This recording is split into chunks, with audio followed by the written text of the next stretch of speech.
Olá, meus irmãos, a paz do Senhor Jesus a todos. Vamos iniciando aqui os nossos trabalhos com a nossa aula de número 225 e para nós é sempre satisfatório podermos nos reunir para mais uma aula, né? Esta feita, aula de número 225, lembrando, né, que hoje é dia 2 de abril de 2025 e nós queremos louvar e engrandecer o nome do Senhor.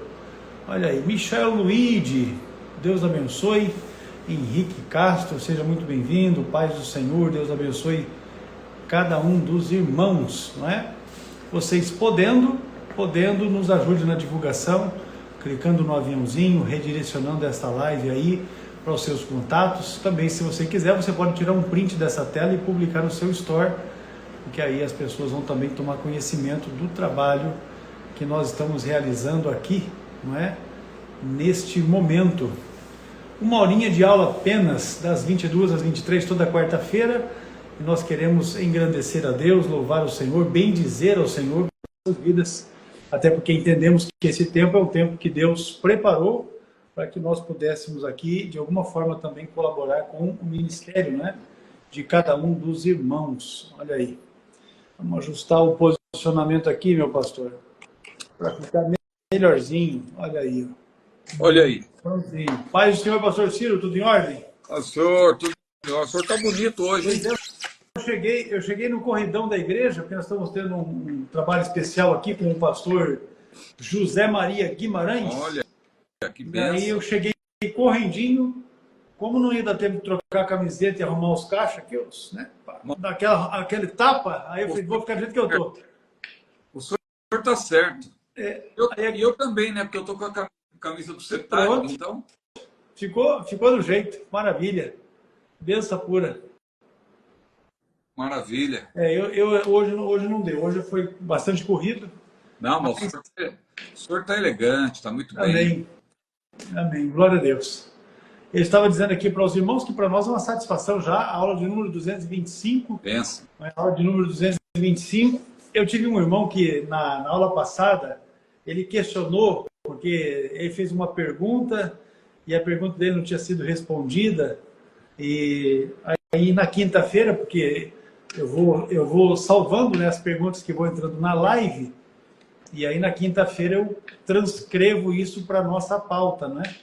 Aí eu mostrei para o irmão que nós temos quase 500 perguntas e que a dele estava registrada, até mostrei para ele que a dele, na ordem ali, era a pergunta, se não me engano, 157 ou 158, aí eu expliquei para ele, tem muita questão até chegar na sua, mas vai chegar. Acho que... Ainda que a questão dele já foi uma questão que a gente já respondeu e tal, eu mandei um link para ele, mas disse para ele que a hora que nós fôssemos responder a pergunta que ele fez, eu ia avisar ele para que ele pudesse estar com a gente e não perdesse a live. Se ele aparecer aqui, eu não vou dar bandeira, mas depois eu vou anunciar que ele está. Aí ele até agora não entrou, não. Mas é isso. Vai um café, com certeza, Michel. Hoje um cafezinho não ia ser nada mal, não, tá? Um café bem forte, não é? Sem açúcar, para controlar o diabetes. Irmã Ivone, seja muito bem-vinda, irmã Ivone. Olha que benção. Olha aí. Irmã Ivone é membro da nossa igreja aqui, Apucarana, congrega ali na nossa congregação, no Parque Bela Vista.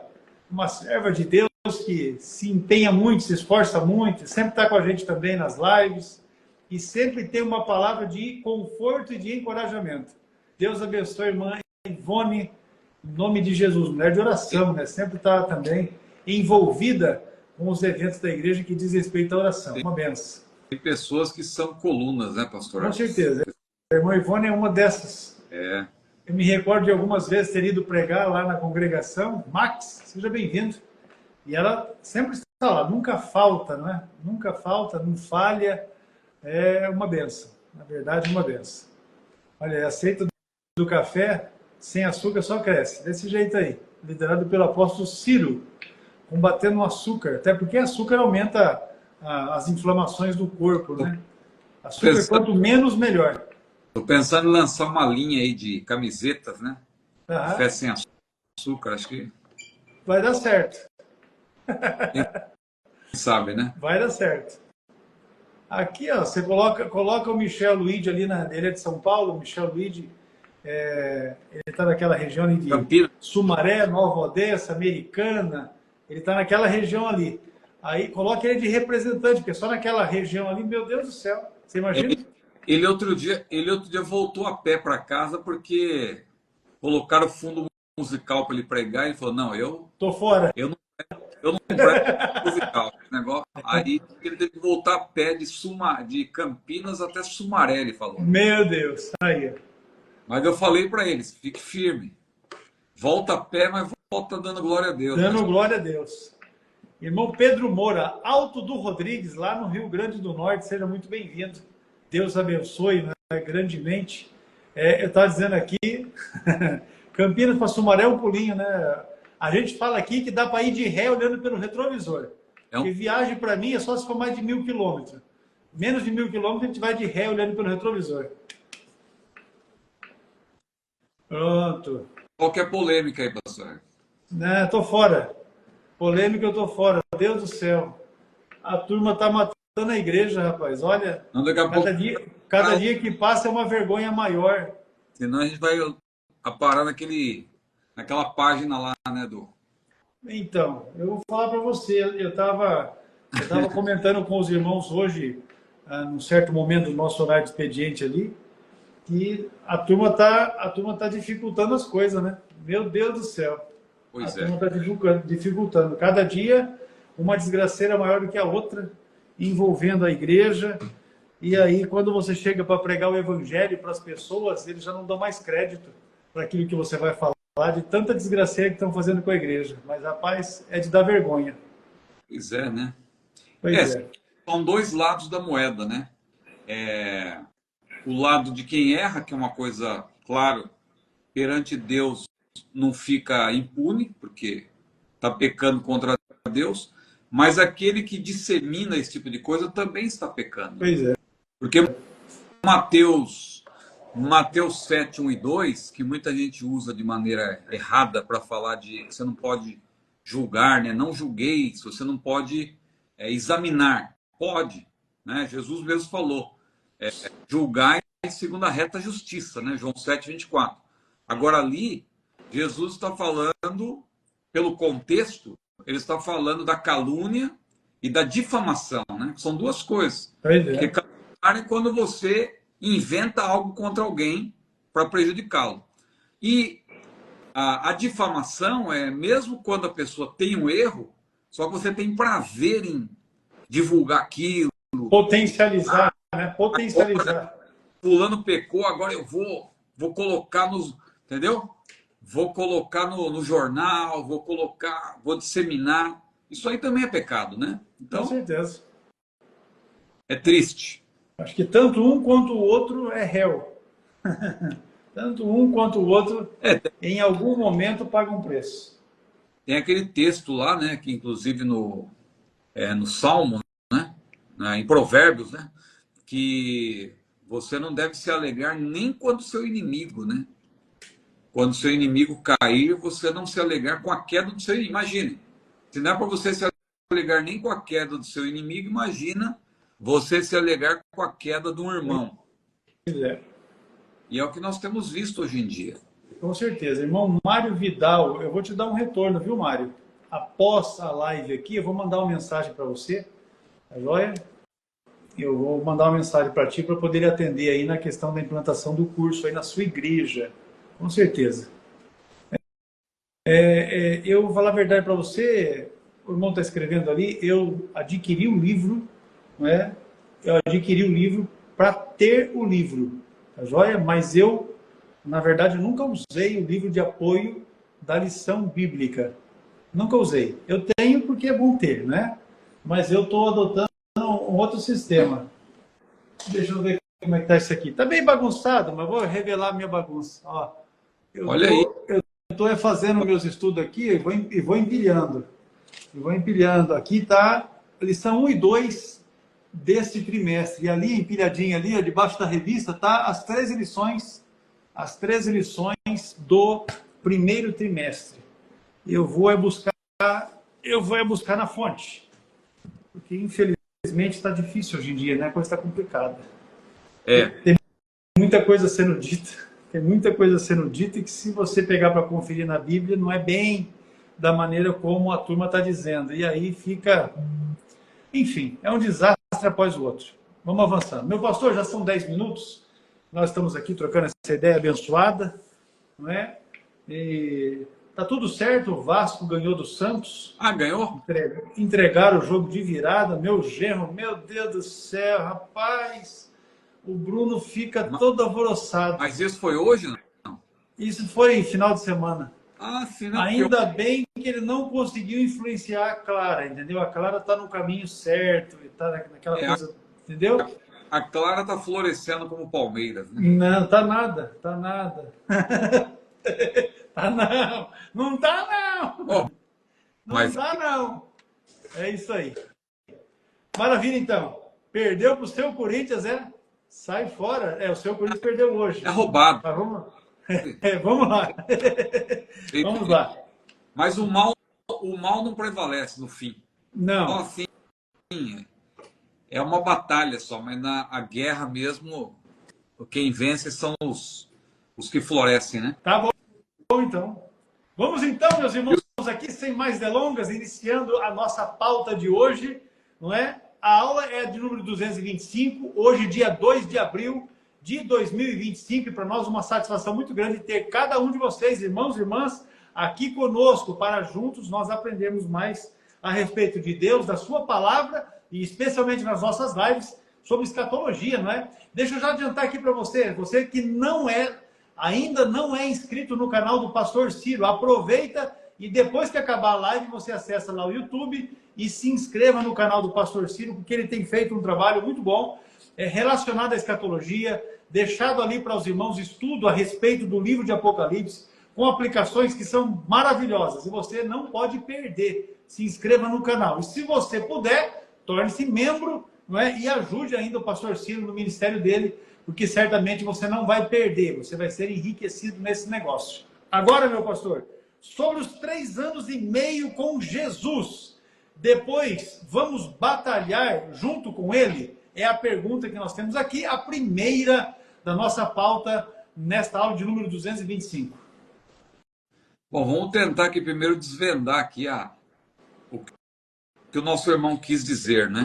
Ele misturou as estações, né? Sobre os 3 anos e meio com Jesus, depois vamos batalhar junto com ele, é isso mesmo a pergunta? É essa mesmo. Vou ler de novo. Ah. Sobre os 3 anos e meio com Jesus. Aí ele perguntou, depois vamos batalhar junto com ele? Bom, o irmão eu acho que ele está um pouco confuso. Talvez ele esteja aí um pouco pendendo para o pré-tribulacionismo. Ou, perdão, para o mesotribulacionismo. Imagino Né? que sim. Talvez acreditando que a igreja vai passar 3 anos e meio dentro do período tribulacional, e aí, nesse caso, Jesus estaria com a igreja. Mas a nossa posição, que é muito clara, nós já falamos várias vezes, nós somos pré-tribulacionistas, né? Nossa posição, nós somos Assembleia de Deus.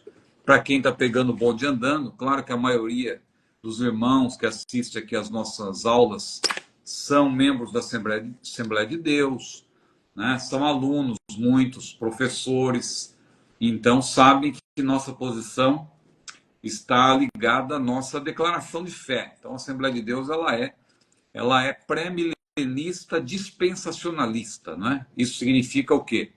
Que nós somos futuristas com respeito à interpretação das profecias, especialmente, claro, do livro de Apocalipse. Então nós vemos que o arrebatamento é um evento desencadeador, e a partir do arrebatamento várias outras profecias vão se cumprir. Então nós somos futuristas, nós somos, claro, pré-tribulacionistas, porque o pré-milenismo dispensacionalista abarca tudo isso. Futurismo, pré-tribulacionismo, ou seja, nós cremos que a igreja não vai passar por nem um segundo do período tribulacional de 7 anos, a igreja vai ser arrebatada antes. Então, nós temos essa posição muito clara. E aí, dentro dessa perspectiva, o que nós podemos dizer? Esses 7 anos do período tribulacional, no qual a igreja não vai estar presente, a igreja que eu falo é a igreja do arrebatamento, a igreja glorificada. Claro que vai haver salvação dentro do período tribulacional, mas a igreja de hoje, ou a igreja que viveu antes do arrebatamento, mesmo aqueles que já morreram, aqueles que já partiram, fazem parte da igreja do arrebatamento. Porque o arrebatamento, claro, ele contempla não somente a trasladação dos vivos ao encontro do Senhor, também contempla a trasladação dos mortos em Cristo que vão ressuscitar em corpos gloriosos. Os vivos também terão corpos gloriosos, formar-se-á um único grupo dos mortos em Cristo, que ressuscitarão, juntamente com os vivos que serão igualmente transformados, glorificados. Iremos ao encontro do Senhor nos ares. E aí a igreja ingressa no céu, claro, vai passar pelo tribunal de Cristo. Lá no céu nós vamos estar em corpos gloriosos, vamos ver o Senhor como Ele é, como diz a Bíblia, lá em Filipenses 3, 20 e 21, 1 João 3, 1 a 3, né? Veremos o Senhor como Ele é. Mas enquanto isso, enquanto a igreja sobe e ingressa no céu, começa na terra o período tribulacional, ou a tribulação, com T maiúsculo. Muitos já chamam de a grande tribulação. Claro que grande tribulação também é um termo usado para 7 anos. Mas nós evitamos, justamente porque há uma distinção entre esses 7 anos, na verdade, eles são divididos em 2 metades de 3 anos e meio. Claramente, não é, a gente não faz essa divisão a bel prazer. Os 7 anos estão claros lá na 70ª semana de Daniel, capítulo 9, versículo 27, mas não só ali, porque quando você estuda Apocalipse, ali, sobretudo a partir do capítulo 11, capítulo 12, capítulo 13, você vai perceber 2 metades desses 7 anos.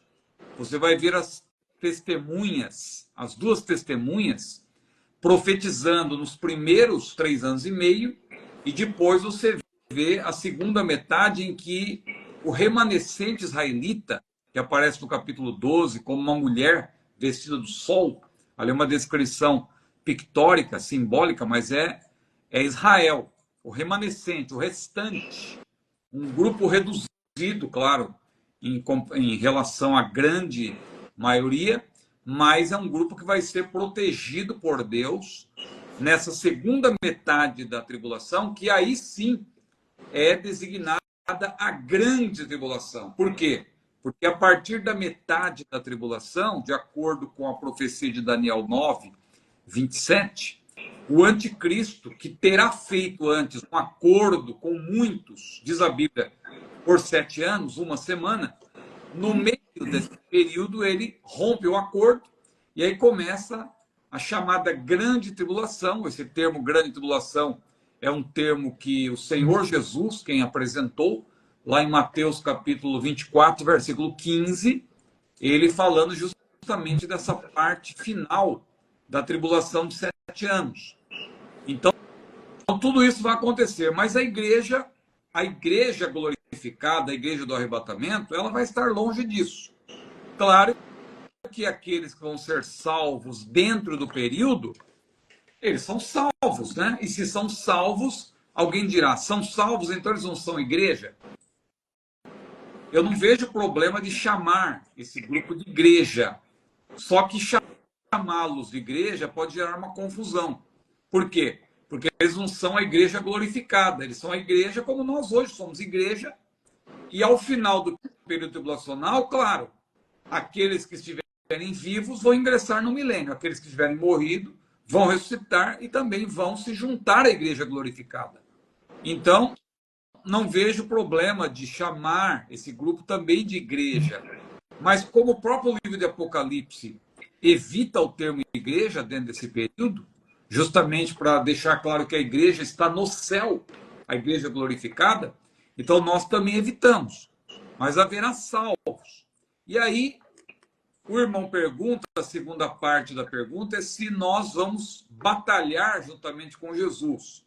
Porque essa posição que o nosso irmão aí está abraçando, ou talvez está conhecendo e está gerando alguma confusão, talvez, para ele, é algo próximo do mesotribulacionismo, mas que prevê aí algo que a Bíblia não menciona, que é a igreja entrando em batalha contra o anticristo. Isso não vai acontecer, porque você vê que lá em Apocalipse 19, quando Jesus desce com a igreja após o período tribulacional, a Bíblia é clara de dizer que Jesus ele vem com as vestes brancas, porém salpicadas de sangue.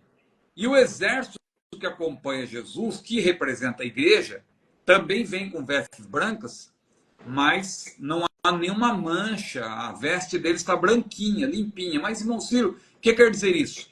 É que aquelas marcas de sangue nas roupas de Jesus, diferentemente do que muitos pensam, não tem a ver com a sua obra redentora propriamente. Tem a ver com a vitória dele sobre os inimigos, né? Isso é até mencionado nas profecias e tal, de que ele vai pisar o lagar. Então, o sangue aquilo representa, na verdade, a derrota dos inimigos. É como se ele entrasse em batalha contra os inimigos e o sangue dos inimigos é que vai respingar na roupa dele. Só que isso é só uma representação, porque a rigor, Jesus não vai entrar em luta corporal. A Bíblia diz claramente que ele vai vencer o inimigo com o sopro da sua boca. Mas é ele que vai vencer. Então a igreja não vai tomar parte nessa batalha. Claro, a igreja faz parte do exército, mas ela não vai precisar nem batalhar. Então, nós não vamos batalhar junto com Jesus. Ele vai vencer o anticristo e o falso profeta, e a igreja, claro, vai fazer parte dessa grande comitiva, de acordo com Apocalipse 19, 11 a 21, que menciona Jesus ali montado num cavalo branco, com as vestes brancas, e tem várias ali representações, né? Claro que Jesus não vai vir literalmente montado num cavalo branco, aquilo ali é uma representação para falar do seu triunfo, mas ele vem vitorioso. E a igreja também com vestes brancas, está claro no contexto que o branco ali é a justiça dos santos. Por quê? Porque a igreja já terá passado pelo tribunal de Cristo, já terá sido galardoada, já terá participado das bodas do Cordeiro. Então a igreja desce triunfante, juntamente com o Senhor, para o estabelecimento do milênio. Pastor Edson, eu creio que isso que nós poderíamos falar para tentar aí clarear o entendimento do irmão a respeito da questão. Do nosso irmão. Com certeza. Na pergunta a gente já percebe que ele está misturando posições escatológicas diferentes, né? A gente já percebe isso logo na pergunta dele. Mas vamos lá. A próxima questão, meu pastor, que nós temos aqui é esta aqui, ó. Quem morre agora já está no inferno? E a pergunta ela se diz respeito ao texto de Hebreus 9:27. Isso devido ao texto bíblico de Hebreus 9:27, que diz, e o texto de Hebreus 9:27 diz assim, ó, e como aos homens está ordenado morrerem uma vez, vindo depois disso o juízo, é o texto de Hebreus 9:27, e a pergunta do irmão é exatamente isso. Quem morre agora já está no inferno? Então, quando nós interpretamos a Bíblia, nós não podemos tomar os versículos de modo isolado, né? Porque, claro, um versículo tomado isoladamente, ele pode conduzir você a um pensamento que não está de acordo com o que a Bíblia de fato ensina. Então, por exemplo, saindo um pouco dessa questão e pensando na doutrina da ressurreição futura. Jesus, lá em João capítulo 5, versículo 29 e 30, ele fala da ressurreição. Ele diz que vai chegar o tempo em que uns ressurgirão para a vida eterna, não é? Para o gozo eterno, para a vida eterna, e outros para a condenação. Então Jesus fala da ressurreição da vida e a ressurreição da condenação.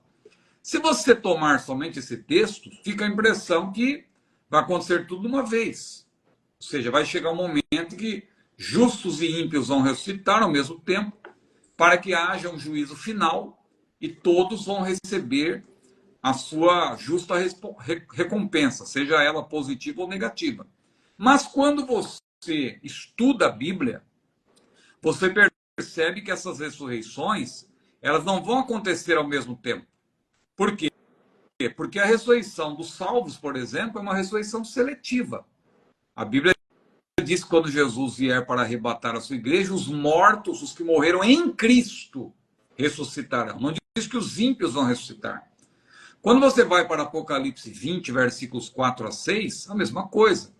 Você vê que os mártires do período tribulacional, aqueles que terão sido mortos, salvos, dentro do período da tribulação, que nós mencionamos há pouco, eles vão ressuscitar para reinar com Cristo por 1000 anos. Mas os outros mortos, diz a Bíblia, eles não vão reviver, eles não vão ressuscitar até que passem os 1000 anos. Então você vê claramente que há uma diferença entre a primeira e a segunda ressurreição, e há uma separação, inclusive temporal, entre uma e outra. Elas não vão acontecer ao mesmo tempo. Então, eu usei essa questão só para lançar luz sobre esse fato de que um texto isolado não pode servir para você fazer uma afirmação. Aqui é a mesma coisa. Se você toma esse versículo isoladamente, aos homens está ordenado morrer uma vez, vindo depois disso o juízo, quer dizer que a pessoa morre agora, ela já vai comparecer diante do justo juiz e para receber a sentença. Mas não é isso que a Bíblia ensina. Quando você lê, por exemplo, Atos capítulo 17, versículo 31, a Bíblia diz que Deus, não tendo em conta os tempos da ignorância, anuncia agora a todos os homens, em todo lugar, que se arrependam, porque tem determinado um dia em que com justiça há de julgar as pessoas, os vivos, os mortos. Paulo fala também, né? Estou já juntando dois textos, né? Que o justo juiz vai julgar os vivos e os mortos na sua vinda e no seu reino. Então veja, Atos 17, 31 diz que Deus determinou um dia. E lá, 2 Timóteo 4, versículos 1 e 2, diz que o justo juiz vai julgar os vivos e os mortos. Quando?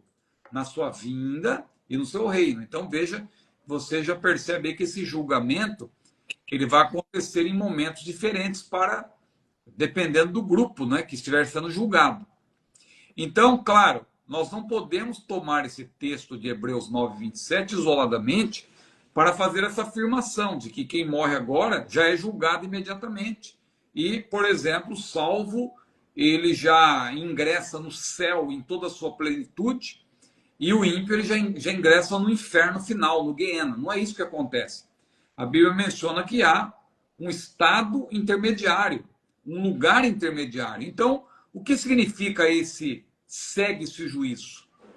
Aos homens está ordenado morrer uma só vez, vindo depois disso o juízo, ou segue-se o juízo. Isso significa que a pessoa que morre, o seu destino já está selado. Não tem mais como essa pessoa voltar. Se morrer salvo, maravilha. Se morreu sem salvação, isso é irreversível. Não tem como a pessoa voltar. Lembra lá o caso da história que Jesus contou do rico e Lázaro. O rico, ele viu Lázaro que estava sendo consolado no seio de Abraão, e ele disse: Pai Abraão, manda Lázaro tocar com o dedo na água e encostar na minha língua. Ou senão, olha, eu tenho outros irmãos, não dá para avisá-los. Não tem como. E aqueles que estão aí não podem passar para cá. Ou seja, a situação era irreversível.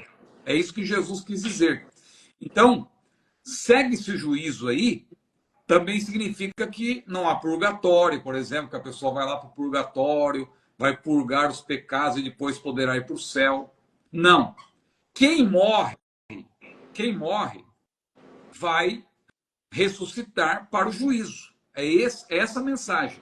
A pessoa morreu, ela vai ficar esperando o juízo. No caso do salvo, irmão Ciro, mas o salvo, ele vai entrar em juízo, ele não vai entrar em juízo na qualidade de réu, porque Jesus falou em João 5:24, aquele que ouve as minhas palavras e crê naquele que me enviou, tem a vida eterna e não entrará em juízo, mas passou da morte para a vida.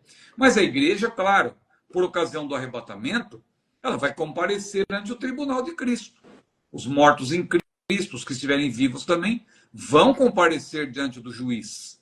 Mas não é na qualidade de réu, não é para efeito de condenação, com a possibilidade de ir para o inferno. E também não é para receber uma sentença quanto à salvação, porque a pessoa já tem certeza aqui e agora da salvação. O mesmo Espírito testifica com o nosso Espírito. O Espírito Santo, diz a Bíblia, ele testifica com o nosso Espírito de que nós somos filhos de Deus. Então o salvo, ele já tem certeza da vida eterna agora, aqui e agora. Ele não vai precisar morrer para chegar lá no juízo e saber se ele está salvo ou não. Mas no tribunal de Cristo, claro, ele vai ser julgado para efeito de galardão. Galardão e perda de galardão. No caso dos ímpios, aos homens está ordenado morrer uma vez. O que acontece? Morreu, não vai ter reencarnação, não vai ter purgatório, não vai ter nada disso. A pessoa vai estar aguardando, claro, num lugar intermediário, que não é o inferno final. A Bíblia chama de Hades, porque o inferno final é quando a pessoa estiver na sua condição. Aliás, acho que tem uma pergunta nesse sentido, não vou nem antecipar. A pessoa está no seu estado pleno, espírito, alma e corpo. Aí sim, ela recebe a sentença para ser condenada, ou no caso do salvo também, após a ressurreição, ele vai desfrutar do céu em toda a sua plenitude. Hoje, quem morre em Cristo, o corpo está na terra. A alma e o espírito, que é a parte imaterial, que é indivisível, é inseparável, são distintas, né? Espírito e alma são distintos, mas são inseparáveis. Formam uma unidade. É o homem interior, como diz a Bíblia, é a parte imaterial. Essa parte imaterial está, claro, no paraíso, sendo consolado por Deus, consolada por Deus. Mas não é o céu ainda em toda a sua plenitude. A pessoa que está no estado intermediário, ela ainda não está desfrutando do céu, que é aquele que está reservado para aquele momento posterior ao arrebatamento da igreja. Então, explicando, resumindo aí, aos homens está ordenado a morrer uma vez e depois disso o juízo. Não é que o juízo vem imediatamente após a morte, mas imediatamente após a morte, a pessoa ela fica aguardando o juízo. Não tem outra coisa que ela possa fazer. Não tem como mudar esse destino. Por isso que a pessoa tem a oportunidade em vida.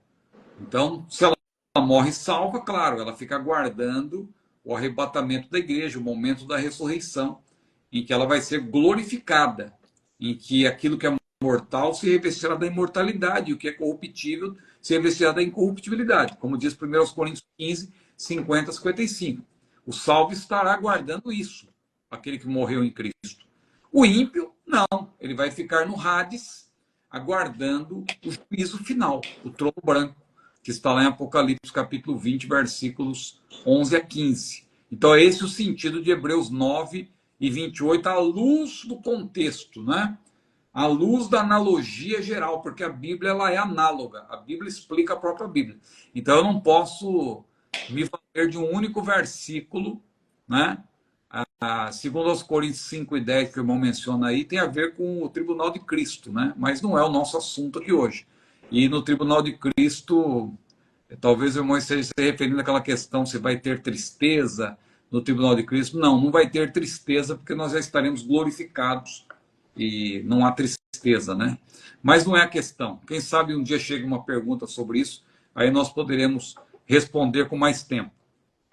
Muito bem, maravilha. Só para informar os irmãos, todas as perguntas que estão sendo feitas eu vou registrando, tá? Só para deixar bem claro. Aí alguém perguntou onde é que faz a pergunta, se é no WhatsApp. Nada impede que faça no WhatsApp também. Mas pode escrever aqui no comentário mesmo da live, que a gente vai registrando aqui tudinho.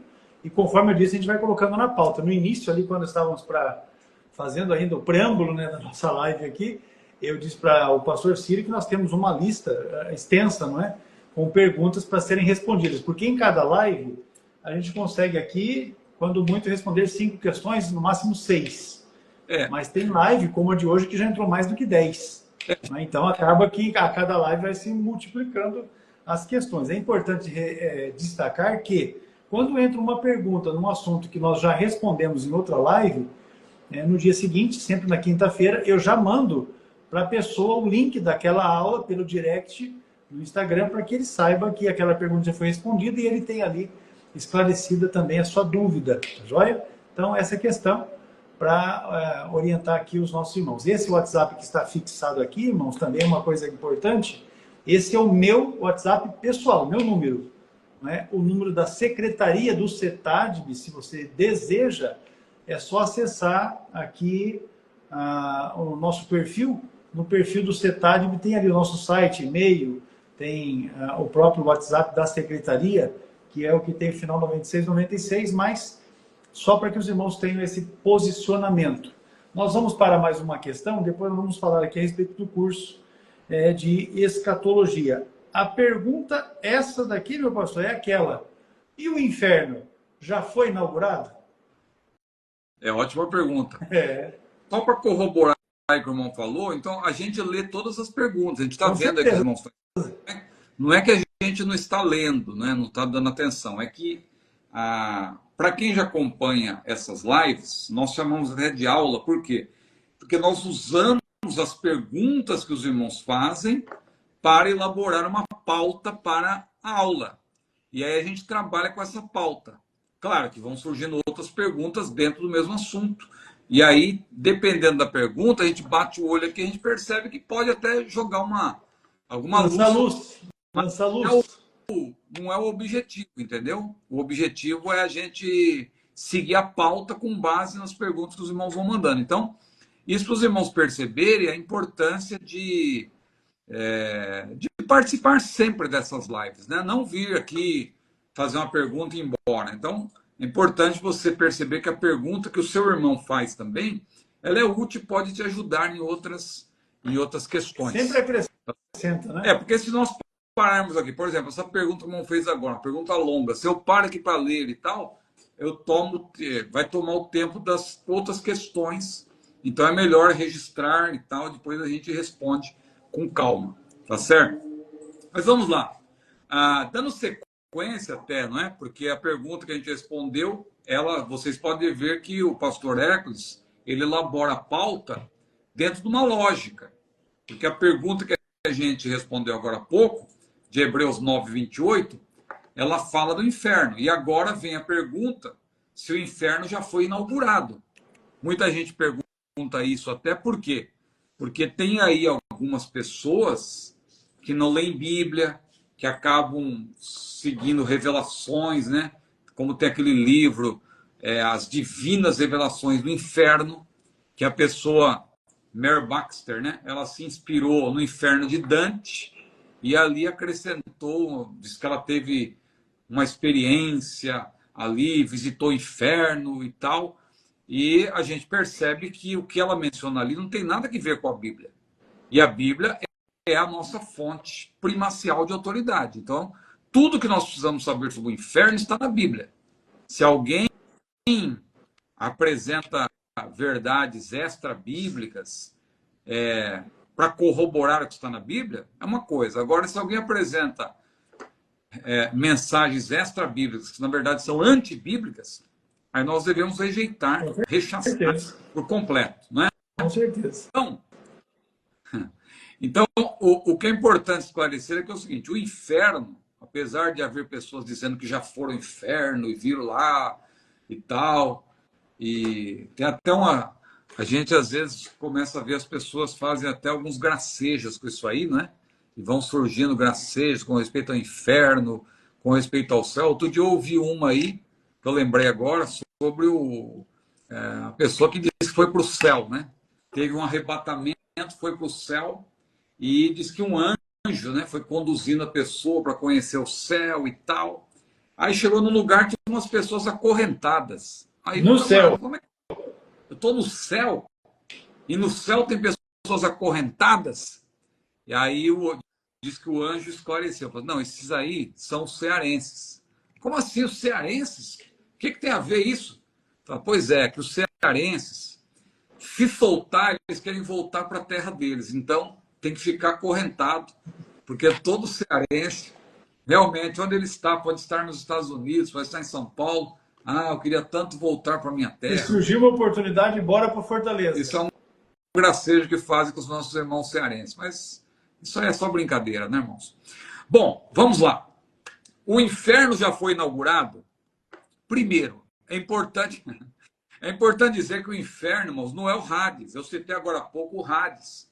O Hades é um lugar intermediário. Por que o Hades é um lugar intermediário? É porque é o lugar onde estão as almas, ou a parte imaterial do ser humano. O corpo ainda está na Terra. O ser humano pleno, ele é formado por espírito, alma e corpo. Veja que tanto salvo como ímpio, ele vai desfrutar da plenitude, da glória ou da ignomínia, da glória, do estado eterno de glória ou do estado eterno de sofrimento após a ressurreição. Então, o inferno final, ele é destinado para o ser humano na sua plenitude também, espírito, alma e corpo. Vai haver a ressurreição. No caso do salvo, o que diz a Bíblia? O que é mortal se revestirá da imortalidade. Eu sempre repito esse texto, porque está lá em 1 Coríntios 15, 50 a 55. A carne e o sangue não podem herdar o reino de Deus. Então, no arrebatamento, os que morreram em Cristo, eles hão de ressuscitar, diz a Bíblia. E aí, exatamente, como nosso irmão Michael, aí que andou a pé de Campinas até Sumaré, porque ele mandou tirar o fundo musical, mas esse aí é dos nossos, hein? Ele está falando aí da tricotomia, porque o ser humano ele é tripartido, espírito, alma e corpo. Da mesma forma, na ressurreição, nós vamos ser glorificados. Os mortos em Cristo, também os vivos vão ser glorificados. E aí o ser humano, no seu estado pleno, ele ingressa na glória. No caso do ímpio, no juízo final, o que vai acontecer? Mesma coisa, nesse sentido da plenitude do ser humano, não é? O mar dará aos seus mortos, diz a Bíblia, e tal, os corpos, não é? Quando a Bíblia diz que a morte dará aos seus mortos, ali é uma maneira, é uma figuração de linguagem, é uma metonímia, quer dizer que os corpos mortos vão ser entregues. E o Hades dará aos seus mortos, quer dizer que a parte imaterial que está no Hades também será entregue, porque vai haver a reunião da parte imaterial que está no Hades com a parte material, o corpo que está na terra. E aí vai haver a ressurreição. Quando houver essa ressurreição, a pessoa vai comparecer diante do justo juiz na sua condição plena, espírito, alma e corpo, que vai ser reconstituído para aquele momento. Não é glorificação, é reconstituição apenas. E aí a pessoa recebe a sentença final. Então, só vai para o inferno depois disso, o inferno final. Então, hoje ninguém está lá ainda, o inferno está vazio. Quando que o inferno final vai ser inaugurado? A Bíblia é clara. Apocalipse capítulo 19, ali eu citei os versículos 11 a 21.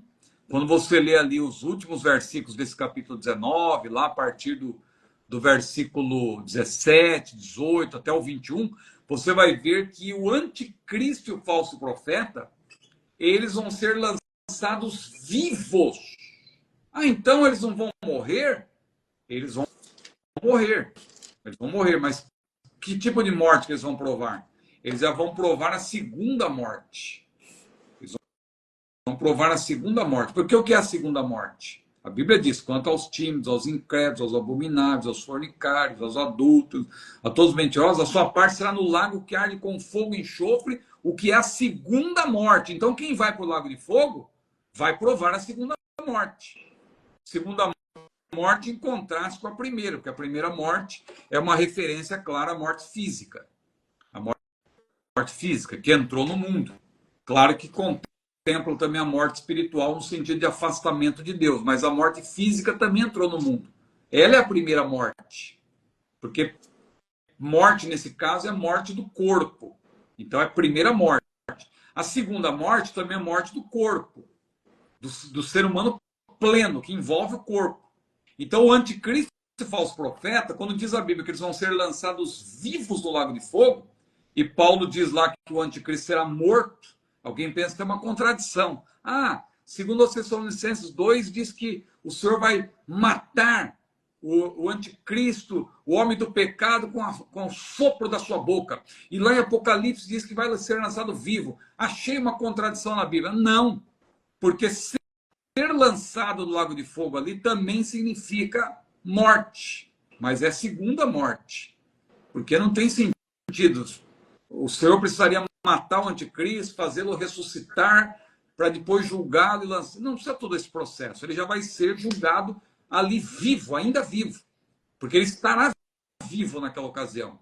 Então, não precisa ele morrer para ressuscitar, para receber a sentença final. Então, ele já vai ser lançado vivo. É nesse sentido que a Bíblia diz que ele vai ser lançado vivo no lago de fogo, mas ao ser lançado vivo no lago de fogo, ele inaugura o inferno, provando, então, o que a Bíblia chama de segunda morte, que é a separação eterna de Deus. A pessoa ser lançada no Guiena. O termo Guiena não aparece em Apocalipse. O termo Guiena é um termo dos evangelhos que Jesus utilizou em referência ao inferno final. Mas lá em Apocalipse tem outros termos. E o termo que equivale a lago de fogo, né? Lago de fogo, que é o inferno final. Não é o Hades. O Hades é um lugar intermediário. É onde está a parte imaterial. Agora, o inferno é a parte, é o inferno final, o Guiena, o lago de fogo, é o inferno final, é quando a pessoa vai estar na sua condição plena. Então, quem inaugura o Guiena, que, aliás, a Bíblia diz que foi preparado para o diabo e seus anjos, os primeiros a entrarem lá vão ser, não são anjos, interessantes, são homens, né? Porque o anticristo e o falso profeta serão homens, mas são, claro, prepostos de Satanás, são emissários, são mensageiros de Satanás, né? O termo anjo também significa mensageiro. Então eles vão inaugurar o inferno, que depois vai receber mais outras pessoas que vão passar pelo julgamento das nações, que está lá em Mateus 25, e depois o juízo final, e finalmente o próprio diabo, ele diz lá, Apocalipse 20, versículo 10, né? Que o diabo vai fazer companhia, ele vai ser lançado no lago de fogo, onde já estarão, o texto é muito claro, onde já estarão a primeira e a segunda besta, que é o anticristo e o falso profeta. Muito bem, meus irmãos, se prepara ali para você tirar um print, eu vou deixar aqui, ó. Este aqui são os contatos do CETADB, o telefone fixo, o WhatsApp da Secretaria do CETADB, o nosso e-mail, o nosso site e as nossas redes sociais. Tire um print, porque certamente vai ser importante para ti. Nós estamos falando do nosso curso para você se especializar na doutrina da escatologia. Este aqui é o módulo, material elaborado pelo pastor Ciro Zibordi, perguntas escatológicas. Vou deixar mais próximo aqui, ó, 101 respostas às principais questões sobre a doutrina das últimas coisas. Então, este material ele tem o formato de perguntas e respostas para apresentar o plano escatológico. Olha ali, ó, como fundamentar a doutrina do arrebatamento da igreja nos evangelhos? É a pergunta número 48. E aí você tem a explicação nas páginas que seguem. Ó. Página 49, a promessa dos anjos em Atos capítulo 1, versículo 11, refere-se ao arrebatamento ou à manifestação do Senhor? Tem aí também a resposta a esta questão. Depois a 50, por que Paulo chama o arrebatamento da igreja de mistério? E aí está aí a explicação. E assim segue. Só para os irmãos terem uma ideia, deixa eu chegar aqui, onde nós temos o índice, olha aqui, ó. Escatologia bíblica, pergunta número 1. Por que estudar escatologia? E aí segue, ó, de 1 a 9, vai indo, depois nós vamos aqui, tal, deixa eu mudar aqui, 22, aí já chegou para 40 e tal. Vamos virar mais uma folha aqui, ó. Então está ali, o arrebatamento, os julgamentos escatológicos, todos eles estão aqui apresentados. até que chega a pergunta de número 101. Está ali, ó. O que é a Nova Jerusalém e quem habita nela? Essa é a pergunta 101. Está no finalzinho do livro. Você vai lá, ó, na página 247 e está ela ali, ó. O que é a Nova Jerusalém e quem habita nela? Está aí a explicação e tal. Então, este é o módulo do nosso curso de perguntas escatológicas que você pode adquirir, não é? Pode chamar no WhatsApp que está fixado aqui, no WhatsApp que você tirou o print anteriormente, eu vou deixar novamente aqui para você tirar o print e chamar na secretaria. Você vai falar com o Eric, né? Ele vai estar atendendo, obviamente, o Eric no horário comercial. O meu WhatsApp atende horário comercial, à noite, madrugada, feriado, por aí vai. Enfim, está aí a oportunidade, se você quer se aprofundar na doutrina escatológica, um material que foi elaborado pelo pastor Ciro, e nós temos mais de 50 aulas, não é? Mais de 50 aulas que você vai ter disponível no nosso canal no YouTube para estar assistindo aqueles que adquirem este curso. Amém? Pois é isso aí. Vamos lá prosseguir aqui, meus irmãos, para mais uma questão. E esta que nós vamos apresentar aqui agora com o pastor Ciro será a nossa última questão nesta aula de hoje. Lembrando que nós estamos na aula de número 225, hoje 2 de abril de 2025. Vamos lá? A próxima questão diz assim, ó, quem vai conduzir a igreja no arrebatamento até os ares? Anjos ou o Espírito Santo? Antes de eu responder, quem chegou aí também foi o professor Tiago Kiefer, né? Nosso irmão lá de Porto Alegre, no Rio Grande do Sul, que é um grande historiador aí do movimento pentecostal, viu? Pronto. Lindo, professor Tiago, uma honra ter o irmão aqui na nossa live. Olha, pastor Hércules, uma coisa que a gente tem procurado dizer também para os nossos irmãos que estudam escatologia, é que a escatologia ela deve se fundamentar, sobretudo, em textos bíblicos normativos ou prescritivos, ou seja, doutrina mesmo, e não em tipologia. Claro que a tipologia é muito rica. Para quem prega, por exemplo, é uma bênção você. O mestre Antônio Gilberto, por exemplo, me lembro das lições que ele transmitia falando de tipos, símbolos. E são verdades bíblicas maravilhosas que ele expunha. Por quê? A tipologia, ela ilustra a doutrina.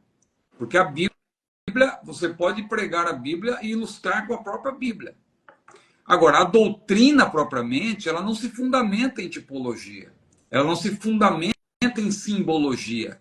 Ela se fundamenta em prescrição, né? Então, por exemplo, eu vou fundamentar a igreja não vai passar pelo período tribulacional.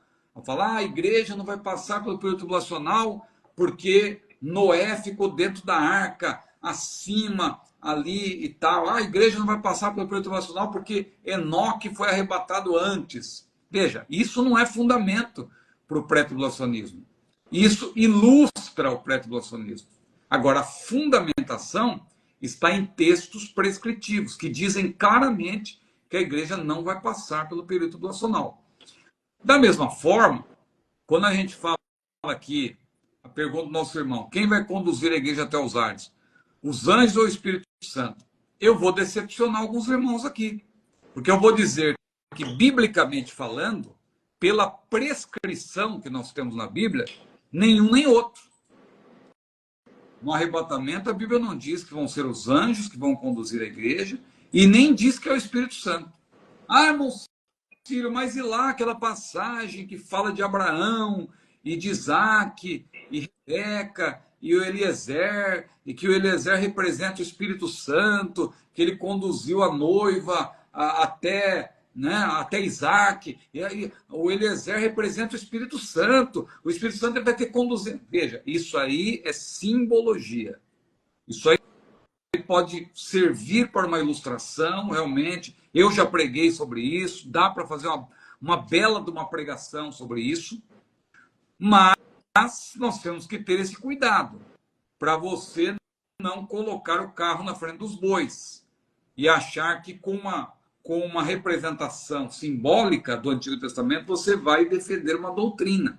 Não. Porque o que diz sobre o arrebatamento o texto de 1 Tessalonicenses 4, 16 e 17? O mesmo Senhor descerá do céu com alarido, com voz de arcanjo, com a trombeta de Deus.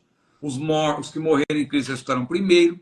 Depois nós, os que ficarmos vivos, seremos juntamente com eles arrebatados a encontrar o Senhor nos ares. Ou seja, diz que nós iremos ao encontro do Senhor nos ares. Mas não diz que vamos ser levados por anjos. Não diz que vamos ser levados pelo Espírito Santo. Diz que iremos. Ora, Jesus, pelo seu próprio poder, ele vai convocar a igreja irá ao encontro dele. Não precisa ninguém conduzir a rigor. Né? Nós iremos, pelo poder da palavra de Jesus, a igreja irá ao encontro do Senhor nos ares. Eu estou dizendo isso por quê? Porque, dependendo da posição que você defender aqui, você vai flertar ou com o pós-tribulacionismo, ou com aquela ideia de que o Espírito Santo vai sair da terra, que não é bíblica. Ah, não, quando a igreja for arrebatada, o Espírito Santo vai sair junto com a igreja. A Bíblia não diz isso. Até porque vai haver salvação durante o período tribulacional. E como que essas pessoas que vão ser salvas vão ser convencidas? Ah, não, vão ser elas próprias, vão derramar o seu próprio sangue. Isso é heresia, irmãos. Não existe salvação pelas obras. Toda salvação é pela graça, mediante convencimento da parte de Deus. E quem convence o pecador é o Espírito Santo. Então, não há por que você acreditar que a igreja sai da terra e o Espírito Santo sai junto com ela. Ah, mas não diz aquele versículo que há um que detém até que do meio seja tirado? É o Espírito Santo. Mais precisamente é o poder que detém, não é uma pessoa. Claro, eu creio que é o poder do Espírito Santo, né? Porque a igreja não tem poder em si mesma. Para vencer o poder de Satanás, tem que ter um poder maior do que o de Satanás. E a igreja em si não tem um poder maior nela mesma. Ela tem que ter a dependência do Espírito. É o poder do Espírito que está na igreja, que detém Satanás, que detém a manifestação do homem do pecado. Então, esse poder que detém o anticristo se manifestar, ele vai ser retirado do meio. Porque a igreja, claro, vai ser arrebatada. Mas não quer dizer que ele sai do mundo, diz que ele sai do meio. Do meio, subentende que é do meio da igreja, que ela vai ser arrebatada. E aí ele sai, ele que ele está hoje residente na igreja, ele vai continuar onipresente, porque o Espírito Santo ele é onipresente. Não pense que no dia de Pentecostes o Espírito Santo veio lá do céu. Claro, representativamente sim, mas ele é onipresente. Quando diz que ele veio sobre a igreja no dia de Pentecostes, quer dizer que ele, que já era onipresente, passou a estar também residente, atuando diretamente na igreja. A Bíblia não diz, perto está o Senhor daqueles que o temem? Ora, Deus está em todo lugar ao mesmo tempo. Os olhos do Senhor estão sobre justos e bons, sobre ímpios, sobre justos e injustos. Mas, para provar, para abençoar, o Senhor está perto daqueles que o temem. Então, o Espírito Santo, no dia de Pentecostes, ele veio para residir, para habitar, mas ele já estava onipresente. No dia de Pentecostes, acontece o efeito inverso. Ele deixa de estar residente, mas continua a estar onipresente. E vai convencer o pecador do pecado, da justiça e do juízo. Então, ele não sobe com a igreja no arrebatamento. Aí os anjos, por que os anjos não vão conduzir a igreja? Porque quando a Bíblia fala disso lá em Mateus 24, não tem nada que ver com o arrebatamento. Quando diz que os anjos vão juntar os escolhidos dos quatro cantos, ou dos quatro ventos. Quatro ventos, ou quatro cantos, é uma referência aos pontos cardeais. Norte, sul, leste, oeste. Isso aí é uma linguagem... Para dizer que vai ser de toda parte, né? É, de toda parte. Então, os anjos, eles vão contribuir para que os escolhidos, que ali são os israelitas, o remanescente israelita, seja ajuntado, não é? Vai se cumprir aquela profecia de Isaías, da grande trombeta que será tocada, que ali é chamada, a trombeta vai ser tocada por ocasião da descida de Jesus à terra, aí sim. Mas é o ajuntamento dos israelitas para o milênio. Aquele texto não tem nada a ver com o arrebatamento. São os irmãos pós-tribulacionistas que fundem os textos que falam sobre a descida de Jesus à terra com os textos que falam do arrebatamento. Não tem nada a ver uma coisa com a outra. Então, peço desculpa ao irmão se eu estou frustrando a sua ideia, o seu pensamento, mas eu respondo que nem os anjos e nem o Espírito Santo vai conduzir a igreja. A igreja irá ao encontro do Senhor nos ares. É isso que a Bíblia diz, né? Claramente. Iremos ao encontro do Senhor nos ares. Não diz que o Espírito Santo vai conduzir e nem diz que os anjos vão conduzir. Simplesmente diz que iremos ao encontro dos ares. Porque eu estou dizendo isso para reforçar. O Espírito Santo não vai sair da terra. Procura-se quem inventou isso. Ah, mas eu li no livro do pastor Antônio Gilberto. Leia com atenção, porque ele deixa claro que o Espírito Santo ele sai no sentido de que ele não vai estar mais habitando na igreja, mas ele vai continuar. Ele é muito claro, pode ler o calendário da profecia com atenção. Ele vai continuar na terra porque a salvação depende justamente do convencimento da parte do Espírito Santo. Então o Espírito Santo não sai da terra. E também a questão dos anjos, a Bíblia diz que é no caso do ajuntamento de Israel. Não tem nada a ver com o arrebatamento da igreja. Pastor Ecos, eu creio que poderíamos dizer quanto a essa questão. Tá resolvido então. Olha só. A pergunta que não foi respondida hoje, que é a que estava na pauta, é exatamente a pergunta que dá para fazer uma aula só com ela. Não é? E vai ser a próxima. A igreja passará pela tribulação? Olha aí. Na próxima aula nós vamos, então, ter essa como a primeira pergunta da nossa pauta. E você, então, não pode perder. Esteja conosco, porque com certeza será uma grande bênção. E, como já sempre tenho dito aqui, é um tempo de grande aprendizado. E a gente vai aprendendo, vai pensando, né? Pensando a respeito dessas questões, ampliando o nosso conhecimento e criando argumento para responder, não é, a qualquer um que pede, não é, a respeito da nossa fé. E a gente vai respondendo, dando resposta ao povo. Pois bem, pastor Ciro, mais uma vez nós ficamos agradecidos, né, pela sua participação aqui. O irmão está com a palavra para fazer aqui as suas considerações finais, seus convites, enfim. Tá aí. Eu agradeci aqui o professor Tiago, mas eu vi que acho que ele precisou sair, né? Ele não está mais. Eu verifiquei, não está. Ele deve ter dado entrada, deu uma pesquisadinha e saiu. Tá bom, Mas tá certo. Mas o que valeu foi a intenção, né? Com certeza. Mas tá bom.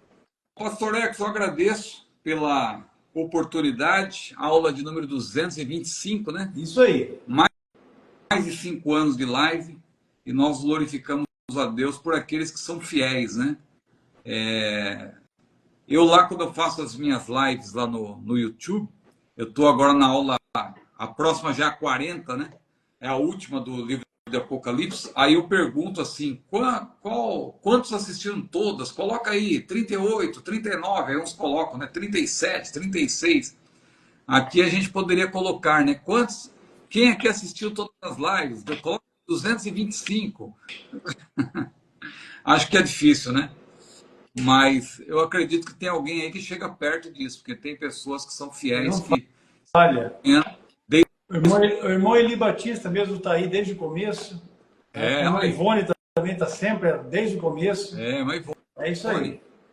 Mas... Jonatas, você está perguntando se vai ter link da aula. Na verdade, essa aula fica salva aqui no nosso perfil no Instagram. E amanhã ela já vai ser liberada também para o canal no YouTube. CETADB, né? No YouTube, ela também estará disponível lá, até porque nós temos irmãos que não têm perfil no Instagram, aí não conseguem assistir aqui, não é? Online, ao vivo. E aí eles assistem lá no canal no YouTube. Sempre a gente faz isso, no dia seguinte a gente já libera ali. É uma benção. Muito bem, pastor. Finalizando, agradecer mais uma vez aqui a sua estada conosco, uma grande benção. Já parabenizei, mas não é demais parabenizar, não é? Irmã Luciana, pelos seus 30 e poucos anos. Deus abençoe grandemente. Aleluia. A senhora está em aula, está com os fones de ouvido ali. Amém. Tá ótimo. Fique em paz. Depois eu peço pela... Eu até falei com ela. Eu falei, rapaz, eu mandei mensagem para ela. Eu falei, eu tinha registrado no meu celular aqui que o seu aniversário era dia 31. Mas aí eu já me antecipei no dia 30 e já mandei os parabéns também. Mas Deus continue abençoando vocês. A Júlia também. Ela agradeceu, né? Amém. Com certeza ela respondeu. Ela respondeu sim. Um abraço, pastor Ciro, irmã Luciana, Júlia, Deus abençoe vocês. Irmãos, até a próxima. Quarta-feira, 22 horas, retornaremos aqui no Instagram para mais uma das nossas aulas com a participação do pastor Ciro. Sim. Terminando aqui, eu vou mandar um áudio para o irmão sobre a próxima aula. Tá joia, maravilha. Um abraço, gente. Deus abençoe a todos na paz do Senhor. Amém.